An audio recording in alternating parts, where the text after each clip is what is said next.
Marianne Ryan was officially appointed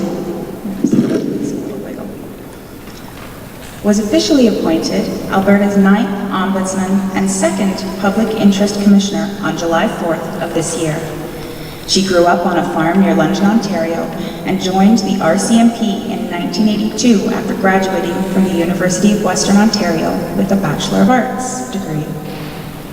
Ms. Ryan led a successful career that spanned 35 years, touching the lives of people in Manitoba, British Columbia, and Alberta. Ms. Ryan's first posting was in Manitoba, where she spent time building bridges with Indigenous communities. She has extensive operational police experience at the local, national, and international levels, leading major investigations targeting organized crime groups involved in myriad criminal activities, including drugs, proceeds of crime, and organized crime. Ms. Ryan also has extensive experience in human resources and change management.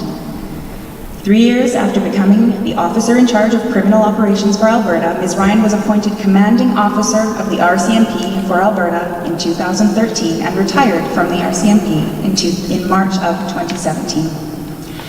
Ms. Ryan resides with her partner and their family in Edmonton.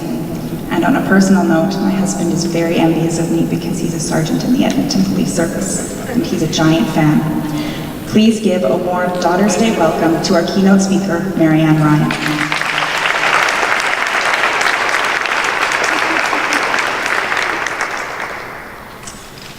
Good afternoon. I'd first like to say how humbled and honored I feel to have been invited here today to speak with you and to be part of this distinguished group. Thank you to the steering committee, sponsors, and organizers of this day for the invitation, and thank all of you for taking time out of your Saturday to participate in this important event. In 2012, I had the opportunity to attend this event and bring greetings as a senior officer of the Royal Canadian Mounted Police. And in March of this year, as you heard, I retired from the RCMP after completing a 35-year career, and where my final posting was as the commanding officer for the approximately 4,200 employees who work in the RCMP in Alberta. I was the first female to serve in this role. That's where I finished my career with the RCMP. But I think on this Daughter's Day, it's important for me to take a few minutes to talk about where I came from, even before I started my career with the RCMP. Often there is a misconception that success is reserved for the privileged, the brilliant, and the beautiful people of our world.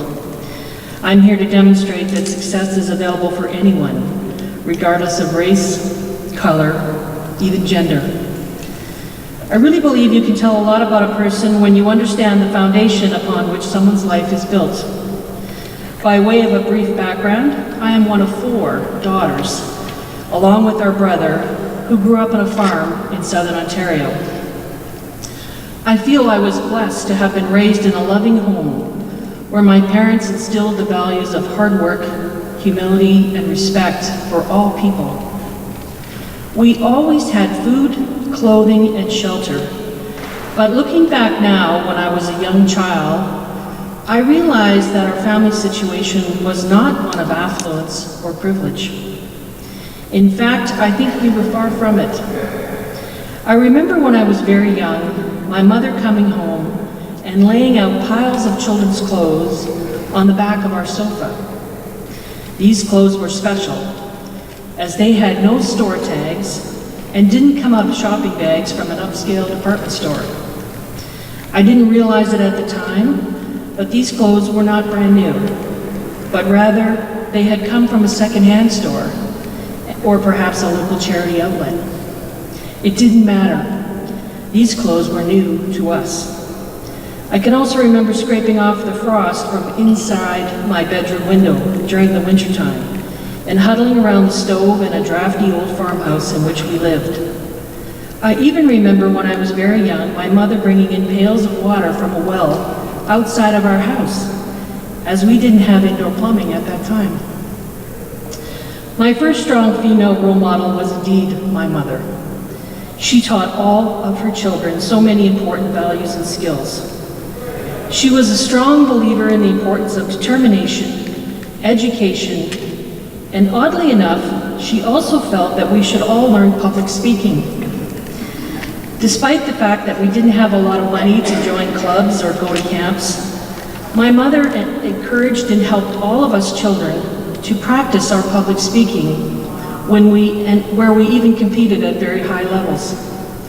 It is a skill that has benefited me my entire life. Communication, the ability to talk to people and to be comfortable speaking to groups of people. We had a used piano in our house, and I vividly recall our home was often filled with music. More importantly, it was filled with love and laughter. It is the love and the ability to laugh which has helped me get through my career and get me through some very difficult times. Along with my 3 sisters and brother, I witnessed how my parents treated each other, and I observed the strength of a relationship built not only on love, but also mutual respect and support. I believe their relationship was a true partnership, and through the 57 years of their marriage, and despite some very difficult times, they eventually prospered as very successful farmers and saw all 4 of their daughters achieve post-secondary education. When I was growing up, I felt like I wanted for nothing and could achieve everything. And so it was no big surprise to my parents that shortly after I graduated from the University of Western Ontario with a Bachelor of Arts degree, I pursued a career in law enforcement. In fact, my mother was one of my biggest supporters, as I truly believed it was a career she could have pursued if the timing in her life was different. I knew joining a police force in the early 1980s would be a challenging and even difficult career choice. Living far away from my home and family, not knowing anyone at first in my new community, and working in a very male-dominated profession. But I took the job anyway. After I left Depot, our training academy in Regina, I was transferred to my first posting at Thompson Detachment in northern Manitoba. It was so far north, it didn't even show up on the map we had at our training academy in Depot. It was a long ways from home, and as expected, I didn't know anyone. Fortunately, I was able to use the skills and values my parents had instilled in me growing up. I worked hard, I treated others with respect, and I remember to laugh through some of those early trials. I didn't have the physical size and strength that some of my male counterparts did, but once again, I used what I did have, and that was being able to talk to people. The Thompson posting was to have lasted only 4 years, and while I enjoyed my time there, I looked forward to leaving the North. That first posting was not without its challenges, but it is often said one of the keys to success is to view challenges as opportunities. Prior to my departure, there was a decision to expand the 2-person drug section in Thompson. A colleague I worked with encouraged me to apply for this position. If I was successful, it would mean an additional 2 years in Thompson. I still recalled when I approached the staff sergeant who was coordinating the staffing of this position. His comment was, "We never even thought of you, Marianne." Nevertheless, they gave me consideration and were of the view that it would be beneficial to have a female in this role. I was successful. That decision to make the sacrifice and seize that opportunity opened the door to a transfer and a position on the Winnipeg drug section 2 years later. Police investigators on plainclothes units like the Winnipeg drug section are required to take some specialized training. But the one thing that stands out in all of the class photos that I have acquired from that time is that I was the only female in an otherwise all-male class. But then as my career advanced, and so did the force, more women started appearing on these courses, and I started to see more female members moving into these more specialized roles. I continued to develop my skills and take on some of the more difficult investigational challenges. My efforts paid off, and I was qualified in the courts to be an expert witness in the area of drug investigations, as well as proceeds of crime investigations. I also had the opportunity to present and lecture at various international forums and audiences, which included law enforcement and court prosecutors in the countries of the United States, the Caribbean, and China. Again, all of that practice for public speaking that my mother encouraged me to do paid off so well when I spoke at these forums. I continued to advance up through the ranks in the RCMP, and I learned that in order to effect change, you need to be in the room or be at the table when change is discussed. And so I looked for opportunities to effect change in any formal leadership I was placed going forward. I know some have recognized me as a trailblazer, and maybe to some degree I am, but I recognized in myself that if I wanted to see change take place in our own organization, to move from being the only woman in a training class photo to where we reflected the communities and people we serve, I had to find a way to get into the room and to be at the table where important decisions were being made. I have never regretted my decision to join the RCMP, and I can wholeheartedly say to you that I had a very exciting and rewarding career.